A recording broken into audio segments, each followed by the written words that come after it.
Good morning to everyone. This is lecture 3 on the topic linear and angular measurements. In the previous lecture, we have studied about the working principle of micrometer. In this lecture, we are going to discuss about the types of micrometer. Micrometer can be of different types. Disc type micrometer. The anvil of the micrometer consists of a disc. It is anvil as well as the spindle of the micrometer consists of two discs, which is used for measuring distance between two features with curvature. Okay. So this type of micrometer is called as disc micrometer. Then screw thread micrometer. It measures pitch diameter directly. So the screw diameter is consists of a V. Anvil has an internal V, and this the spindle has an external V. So this can be used for measuring the pitch diameter directly. So this type of micrometer is called as screw thread micrometer. The anvil has an internal V which fits over the thread. Interchangeable anvils need to be used to cover a wide range of thread pitches. The spindle has a conical shape and is ground to a precise dimension. Then dial micrometer. The dial micrometer consists of a dial. Okay, instead of measuring the reading from the main scale reading and the vernier scale reading, we can measure the dimensions directly. The dial indicator fixed to the frame indicates a linear displacement of the movable anvil with a high degree of precision. Okay. So instruments are available up to 50 mm diameter. So this is a blade diameter. So it consists of narrow blades which is used for measuring the narrow grooves, slots, keyways and recesses. Then this diameter is called inside diameter. Inside diameter, which is used for measuring the internal features. Okay, we have studied about the outside diameter. So this internal inside diameter is used for measuring the internal features. Okay, like the hole or tube. The dimensions of hole or tube can be measured using the inside diameter. So the main scale and thimble scale are graduated in the same way as outside micrometer. However, the numbers are in the reverse order. Okay, numbers are in the reverse order. Here also the numbers are in the reverse order. Okay, universal micrometer. Universal micrometer consists of interchangeable anvils. Consists of flat anvil, spherical anvil, and spline anvil, disc anvil, or knife edge anvil. So it can be used for measuring any kind. So it is called as universal micrometer. So micrometer fitted with accessories can function as an outside micrometer, a depth micrometer, etc. So it is called as universal micrometer. So the three major types of micrometers are outside micrometer, inside micrometer and depth micrometer. So they are shown in the picture. Micrometer types: vernier micrometers, digital micrometer and dial micrometer. These are also the types of micrometers: vernier micrometer, digital micrometer and dial micrometers. These are all the types. Next measurement device is called slip gauges. Slip gauges are gauge blocks. Okay, gauge blocks are rectangular blocks. Gauge blocks are rectangular blocks. Okay, rectangular blocks. So they are in ranging from several dimensions. Okay, this is an 86 set. Sometime 31 sets. 48 numbers of slip gauges are available, 56 numbers and 103 sets are available. Different numbers are available, different slip gauges are available. Okay. And the slip gauges, rectangular blocks having cross section about 30 cross 10 mm cross section. It is made up of hardened alloy. It is made up of very hardened alloy in order to avoid the wear and tear applications.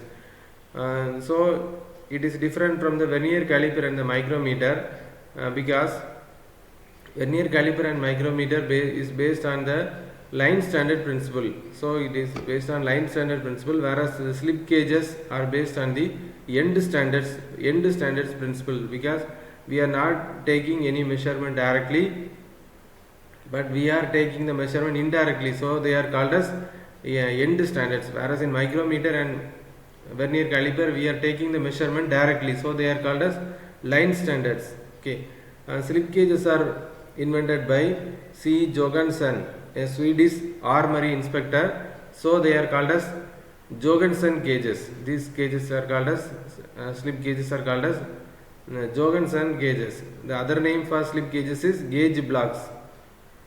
Okay, so this 86 set, the 86 set, they are ranging from 1.001 to 1.009. So step size is 0.001, 9 pieces are available. 1.01 to 1.49 mm. In the step size of 0.01 mm, 49 pieces are available. 1.5 to 9.5 mm, the step size of 0.5 mm, 19 pieces are available. 10 to 90 mm, step size is 10 mm, 9 pieces are available. Totally 86 pieces are available. For the 103 pieces, one piece of 1.005.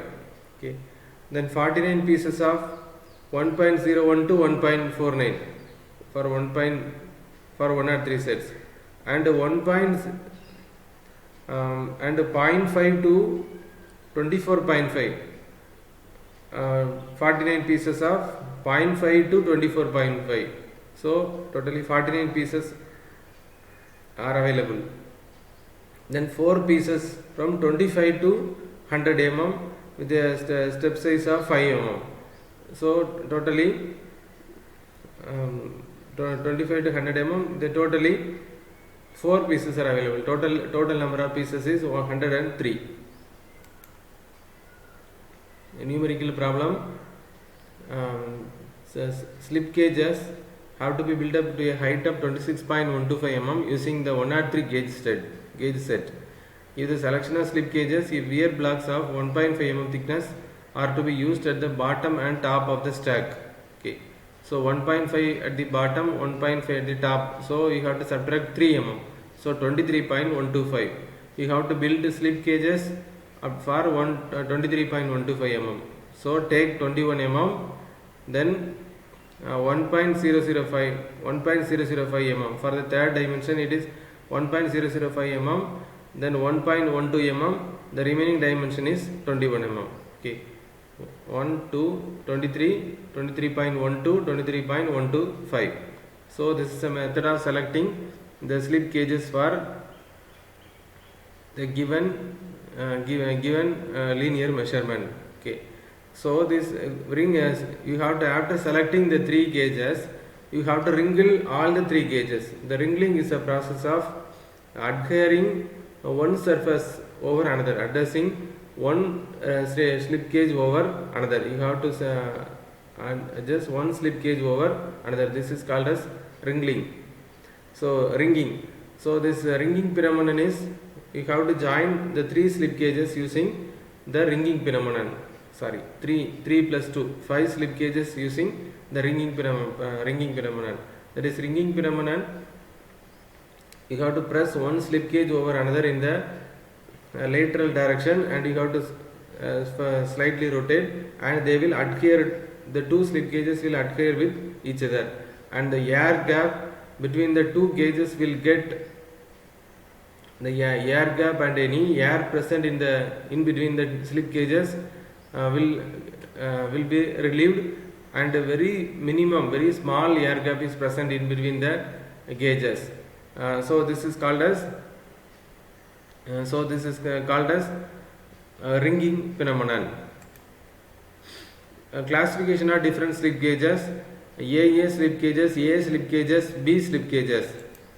AA slip gauges are master slip gauges, accurate to plus or minus 2 microns per meter. So they are very fine slip gauges.